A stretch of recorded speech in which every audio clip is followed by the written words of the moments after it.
Bachmann HO scale 380 ton Schnabel car. Schnabel. Schnee. Am I putting too much emphasis on the schnee? Schnee. Sounds like one of those trendy new age names that people give to their little girl. Oh yeah, she's 8 pounds, 7 ounces. We named her Schnee. That or a girl I dated in high school. I can't remember. Oh well, let's get started with this review, I guess.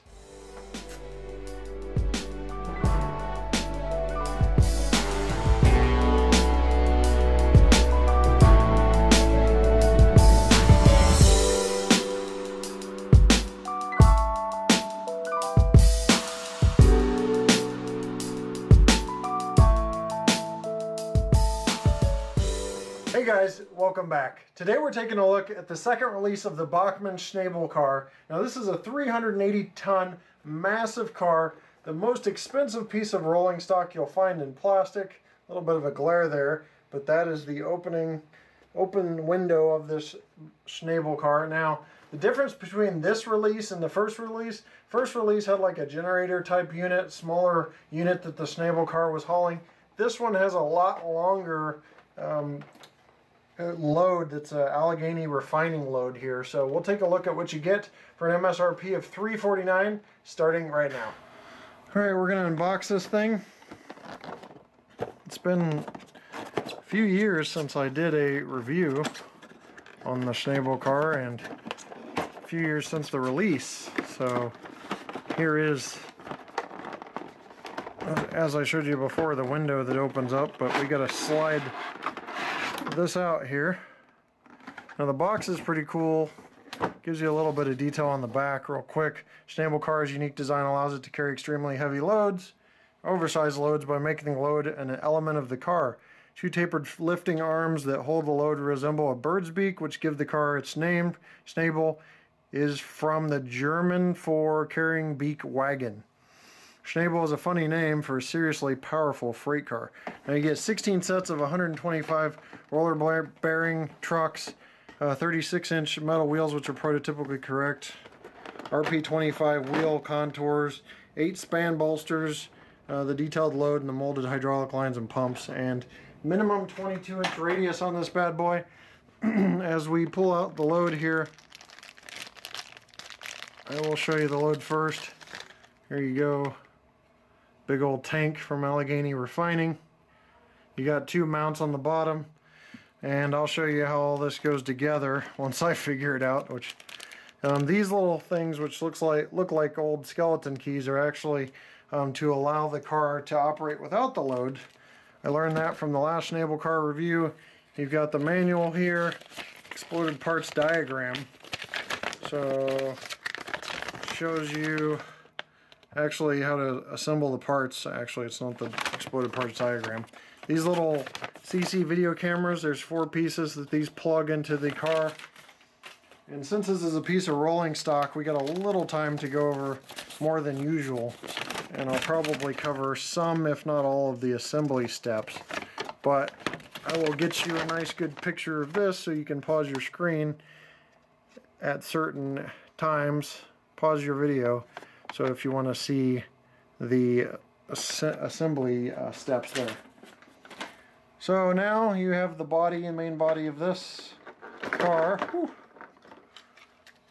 There's so many trucks and it's so many hinging areas here that you have to be careful. There's foam inserted in areas that you can remove, like right there. You can see some nice detail, but we'll take a look at the detail once this unboxing is complete. Whew, gotta be careful. I went to grab for the handrail there. Luckily the handrails are very, very durable. Again, second piece, foam inserted right there. Come on. There we go. Got weak arms. Alright, so talks about no humping on the side. Giggles, giggles, but basically can't use this in a hump yard, so we'll go ahead and set this down, get the boxing, all the packaging out of the way.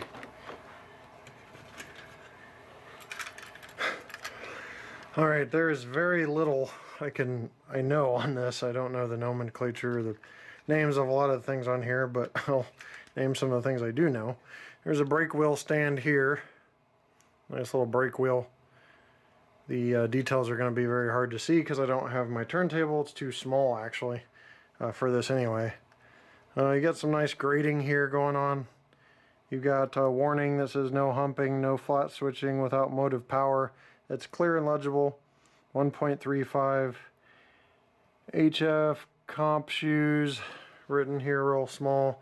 You've obviously got these nice metal wheels and trucks here. Bachmann easy make couplers, which are plastic, but you know, it depends on if you're a coupler snob or not. You've got a real nice stamped metal safety floor here. It's got that stamped metal grating appearance. Got plastic windows, got a ladder on that end. You've got the hinge here. Looks like some sort of air compressor and air pump detail in there. You've got the handrails, which I can tell you I grabbed one on unboxing and it didn't come off, so they're real sturdy, yet pretty thin. And some other markings. I don't see any rivet detail or anything, but I do see this nice detail here. Looks like some airline detail on the inside. And you've got the bracket for holding the piece, the long load there. So the other piece is almost identical, if not identical. So that's just the two pieces that comprise. And in the essence of time, looks like you got little toolboxes on each end too there. See, that one's in a different position than the, well, same position I guess. So yeah, it looks like identical pieces there. In the essence of time, I'm going to go ahead and cover quickly assembly with maybe a few strategic cuts in between if I struggle with anything. Now from the instructions earlier, it looks like we have these three pieces which are in one container that attach to this. So now I just got to figure out what I'm doing here. As you can see, we've got our tank here. We've got one of the brackets that was provided. You see the little press fit snap here and the hole there. Line those up. Ta-da! It's bracing this tank on this end, and it looks like you do the same thing on the other end. So I will do that. Yep, looks like it assembles nicely. Now this is a really cool feature. They come with these little straps that you insert. So you have to insert into the slot here, and then wrap the load and insert the other side into that slot right there.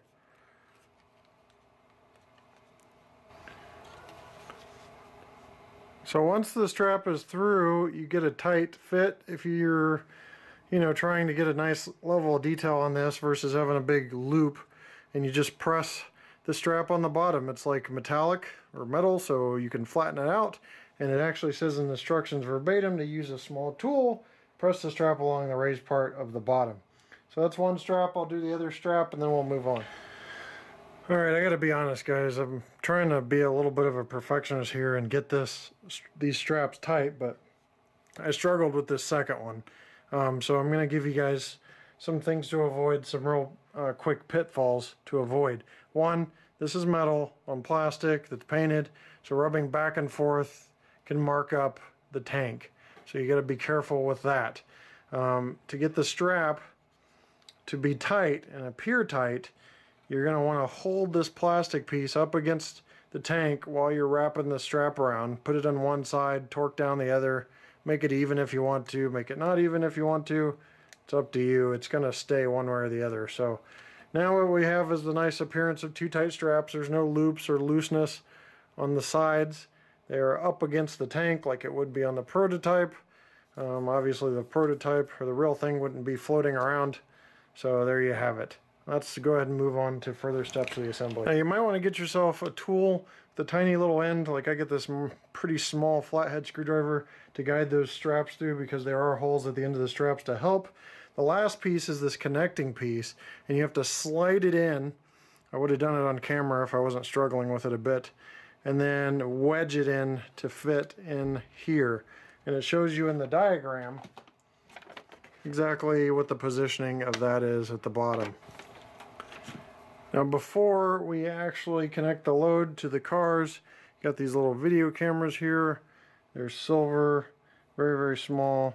And the diagram gives you directions on where to plug them in. So we're going to plug all these in where they go. And one cool feature, like on this one I'm plugging in right now, well, other than it falling into the mechanism here, is you can see that there are little small molded on wires, like a connection for the camera. There you go, camera connected. Just press to fit and you're good to go. But it looks like there's two wires there that's molded into the body. So that's pretty cool. There's cameras all around this thing, areas to plug them into. Total of 1, 2, 3, 4, 5, 6 cameras. As you see here, you have screwdrivers and washers in, and all you have to do is put those into the bottom and connect that to this hole on each side of the tank, and you're all connected. I've already switched my screwdriver to a Phillips head. That's what the screw is. Again, I'm not going to make you watch me struggle with that, so we'll move ahead. Alrighty, look at this beast. As you can see, I got a tape measure here, and I stretched it out, made sure there's no slack, and I pulled it at about 32.5 inches.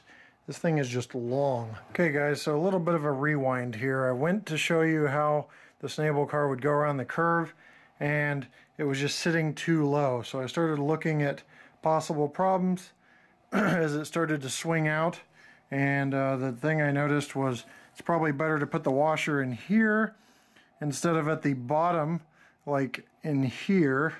And then also these little bolsters, or whatever you want to call them, brackets, you want to make sure they're slightly angled up. If they are out of whack at all, it will bring the load down just enough to catch the rail when you're swinging out and swinging back in. Last thing, you see these little pegs right here? I actually cut those off with a pair of rail snippers because they catch into the holes too deeply, so you're going to have to cut off these pegs just slightly. That will ensure smooth operation. If it's just a display piece or something, you know, you just put it together and throw it on a shelf. But if you want to operate this thing around curves, and I've got a 30-inch curve I was going to demonstrate on, then you're going to want to make those modifications. Make sure those things are straight before you finish assembly. So when the car is on the track, again, after I made that modification, you should have a nice gap under so it can swing freely. So you should have at least probably have a 1/16 of an inch gap. And then as you see, it takes the curve. Now these are 3-inch spaced tracks, and as you can see, it is already encroaching upon the other track. It's actually in line with the rail, the outer rail there. So as you take that turn, you can see how far this load swings out. And the bigger the load, the more it's going to swing out around the curve. So now it says 22, so, but I would recommend if you have like a double line that you're not running anything else, or it's going to scrape it. So now this thing is operating beautifully. Those two modifications I showed you, they're quick, they're easy. If I can do it, anybody can do it. It's like a caveman can do it. So there, the load swings back in and goes back to the main line in a straight. So that is it for really the review. I'll wrap up with my final thoughts and then a run by of this in a close configuration of what was seen in 2010 in the Illinois area when the Schnabel car was through that area with the BNSF consist. Well guys, that wraps up another great review. This time it is the Schnabel car, and with slight modification you can get it running like a dream on your layout out of the box. If it's a display piece, bam, just throw it on the shelf, you're good to go. If you want to run it, you need to cut those pegs, and you need to make sure that the load has enough clearance off the ground. I suggest 1/16 of an inch clearance in order to make sure the load can clear the rail and make those curves like I showed you. So that required a little bit of modifications that I did. You just play with it a little bit. It isn't the end of the world. I'm not going to throw it away or anything. I prefer to work through issues. It's about a 30-minute fix after kind of figuring out what was going on. And bam, we're good to go. So not a big deal to me. MSRP $350, but don't let that scare you. There's discounts out there, great prices, just slightly over $200 out there. So you can get this monstrosity of a car for a very good price. Now, on a personal note, the last time I did a Schnabel car review was early 2012, and this guy, Henry, was just a little baby, and I was holding him in my left arm, which is killing me right now, and I had the Schnabel car in my right arm, right hand, kind of showing you guys what was going on. Time flies. Love trains, but love family more. Spend time with trains, but spend time with family more. Because time really does fly. If you look back at that first video, he is just a tiny little guy. Here we are 4 years later, and he's going to be 5 in September. So time really does fly. So make sure family's important to you. That's all I got to say about that. But I'm going to leave you with a run-by of this Schnabel car in a consist similar to what was seen in Illinois in 2010 with a BNSF load, or BNSF locomotive pulling the load, and some flat cars and some caboose, so the crew could check clearances all the time and make sure the load was good to go. So enjoy the run by, and we'll see you next time right here on my channel. Take care. Say bye, Henry. Bye. And I'll have to blow your windmill. He likes my windmill.